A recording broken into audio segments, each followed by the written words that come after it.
The methodology behind Decadian, even though it's extremely similar to what Ag Masters does for the producer, we strip apart the component of the actual commodity, and we're looking at futures specifically.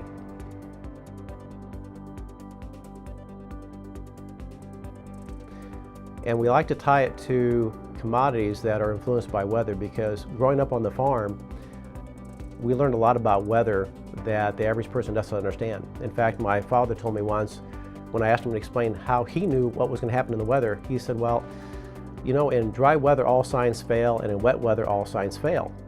But in my 20s at that time, I'm going, what are you talking about? This made no sense to me.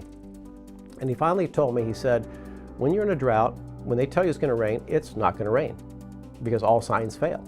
When it's in wet weather, it's going to rain no matter what they say, because all signs fail. I said, but how does that help you? He says, well, it's either raining or it's not. Well, how much simpler can you get it? And if you are paying attention to the weather we have had this last 3 years, you're going to find that the weather has shifted to one of extremes. It's either too wet, too cold, too hot, or too dry. And whatever we're going to have for weather this year is going to be an extreme of that.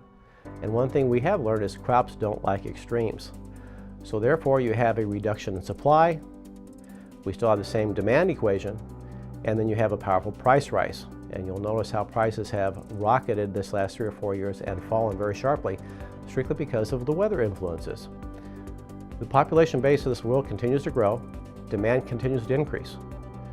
Our production has struggled because of the extremes in weather, which continues.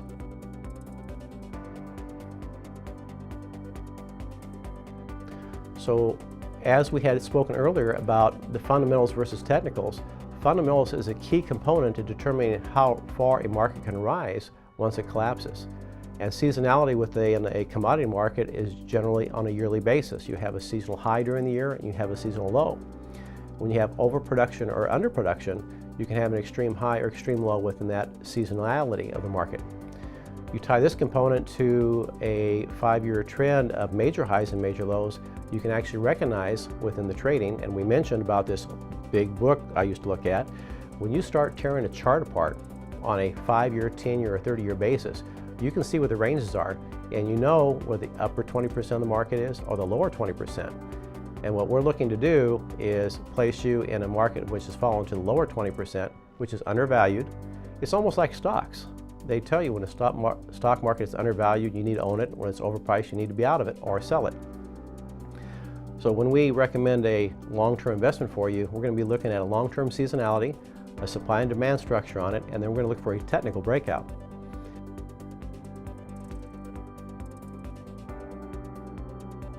Now, as you strip these two components apart, the technicals as well as the fundamentals, we've had a major shift in the market recently where the government has been increasing the spread a price can move on a daily basis.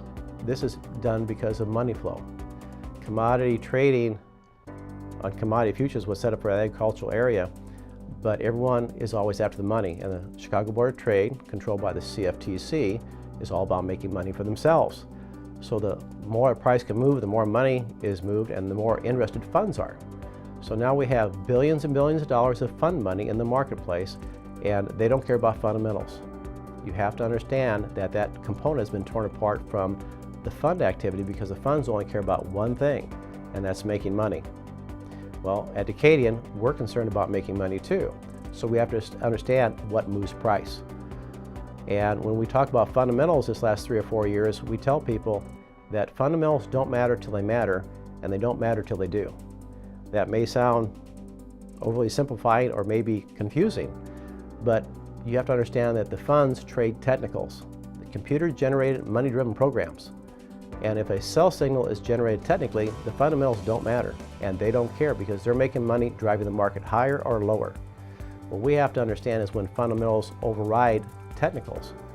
And I guess I'll give out a little bit of information here because this is something we discovered. We don't like to share it with too many people. That on the fundamental side of the equation, when fundamentals get out of line with what the trade feels comfortable, technicals don't matter. Because then it comes down to what is a buyer willing to pay for a product they can't get a hold of. then it doesn't matter what the funds want to do or technicals, it's just going to go up. And we have seen that a number of times. In fact, if you have followed the cotton market a couple years ago, it went from 60 cents a pound to $2.20 a pound.